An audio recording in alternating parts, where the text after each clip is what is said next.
Le changement de propriétaire à Lille, les avant-matchs de Marseille-Reims et Nice-Lyon, Laurent Blanc proche de retrouver un club et la préparation du mercato à l'AS Monaco, toute l'actualité est dans le journal de Made in Foot.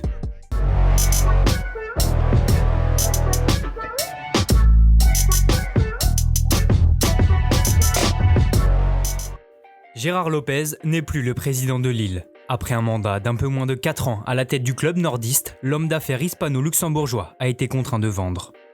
Après avoir fait monter la dette du club à environ 200 millions d'euros, le créancier Elliott Management a poussé le businessman de 48 ans à quitter Lille.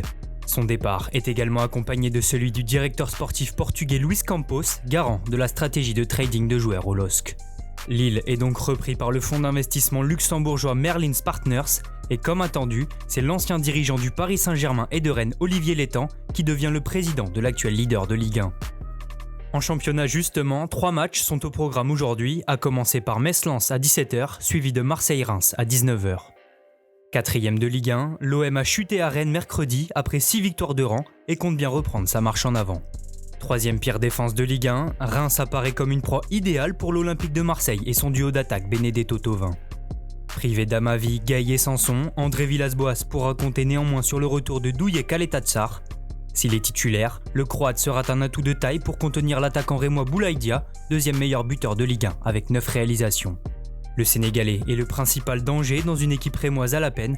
17e du championnat, l'équipe de David Guillon reste cependant sur une victoire 3-2 face à Nantes. Après cette rencontre de la 16e journée, Nice et l'Olympique lyonnais s'affronteront à l'Allianz Riviera. Après 8 matchs sans victoire, le Gym et son nouveau coach Adrian Urcea ont retrouvé le chemin de la victoire 2-0 face à Nîmes.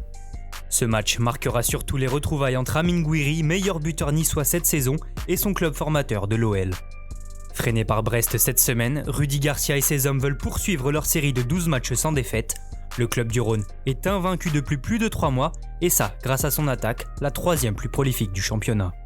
Ce soir, le trio offensif Depay, Kadewere, Toko et Kambi devrait être reconduit, avec derrière eux, Aouar, Guimarães et Paqueta comme fournisseurs officiels de bons ballons, coup d'envoi à 21h. On reste sur la Côte d'Azur pour maintenant parler du mercato de l'AS Monaco.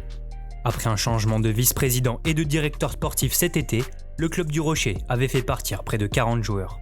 Une refonte profonde de l'effectif qui a permis à l'équipe de Niko Kovac de réaliser un bon début de championnat, même si le club reste là sur 3 défaites de rang.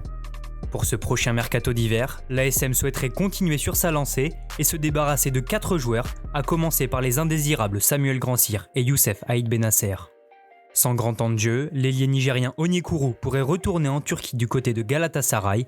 Concernant le défenseur serbe de 19 ans Pavlovic, recruté l'hiver dernier, il pourrait être prêté pour continuer de progresser. Du côté des arrivées, le média ESPN fait état d'un intérêt de Monaco pour l'ivoirien de Brighton Yves Bissouma. L'ancien Lillois de 24 ans évolue au milieu de terrain, un secteur pourtant déjà bien fourni.